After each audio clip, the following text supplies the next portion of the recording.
This is Glasgow Rangers Nation. I'm Owen James, and this is all your latest Rangers news. Well, you know what? You thought that transfer news was gone. Now the window has closed. Well, the window in Turkey and also parts of the Middle East is still open. The Turkish window, I think, is open until about the 18th, 12th or 18th or 16th or something of September. And the Qatari window also is still open as well. Now, according to reports emanating from both the Middle East and emanating from Turkey and also now from Britain, apparently that's right, 6 clubs are reportedly interested in bringing James Tavernier to either Turkey or to Qatar. 6 clubs in all interested. Now, some of these clubs are known, some of these clubs are not known. Now, according to the reports that I've read and things that I've seen in a number of media sources, Gala, Tassaray, Fenerbahce, Besiktas, obviously where Giovanni Van Bronckhorst is, and clubs like, for example, the 2 Qatari clubs whose names escape me at this moment in time. Oh, here we are, Al Arabi and Al Garafa. The other Turkish club that's interested apparently is Istanbul Başakşehir, if that's the right way to pronounce it. God knows. These 6 clubs are all rumoured to be interested in taking the Rangers captain to Turkey or to the Middle East. Now, whether or not Rangers will allow him to leave at this stage will be in doubt because of the fact that Rangers cannot replace him, because obviously our transfer window is currently closed. Now, as far as I'm aware, Adam Devine is currently on the squad, but doesn't seem to be part of the plan. Dujon Sterling obviously can play right back. Also, we have as well Kasan Virgio, who can also play right back as well. So there are players there that could take his place in the team, and I would suggest do a whole lot better job of actually playing right back than James Tavernier.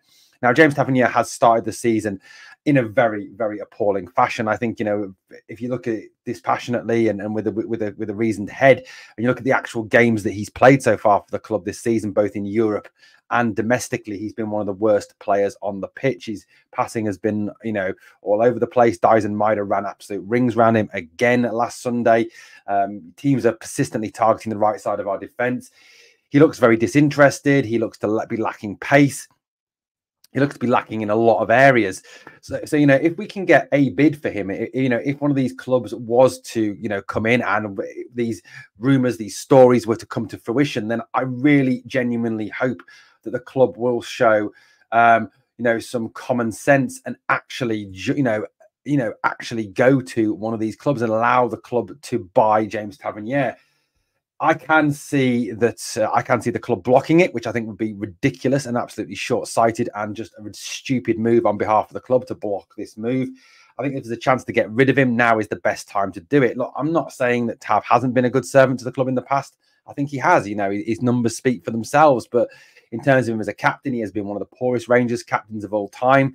You know, the fact that, you know, we've only won 3 trophies in his period as captain, you know, obviously is bad news. So, look, I mean, for the good of James Tavernier, I think at this stage as well, you know, the fact that he is still fondly remembered by, you know, by a large portion of the Rangers fan base, that this is the time for him to go, because I honestly believe it's only going to get worse if he's allowed to play and play virtually every game and every minute of every game, which he seems to be playing at this moment in time. Now, that, of course, is a concern that Clement clearly sees him as part of his plans. For what reason, I don't know.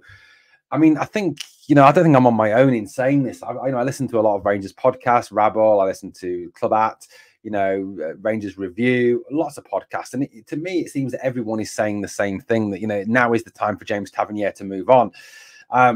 You know, there is still, you know, a minority, I think, within the fan base that want to see Tav stay, that want to see Tav play to the end of the season.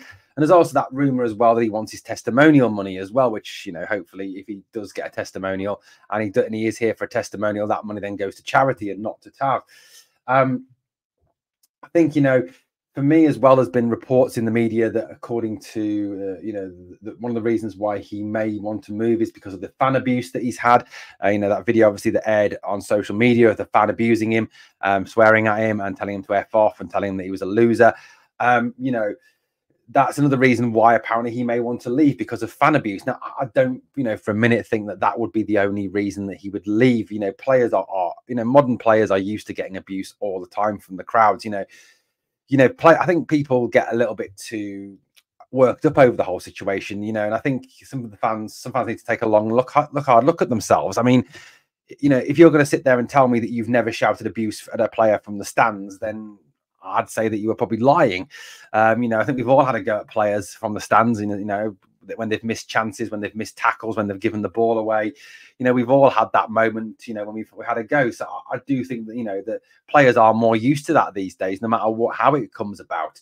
I just think at this point in time, if we can get a fee, if we can get some money, you know, even if it's only $1 million, $500,000, 1.5, whatever, between $500,000 and $1.5 million for him, for me, it's a realistic deal. The guy is not going to get any better. He's only going to get worse. He's only going to get slower, you know, and you don't want to be facing a situation where he stays till the end of his contract and, you know, he walks for nothing. And again, the club get no money whatsoever for the player, which to me is incredibly short-sighted again.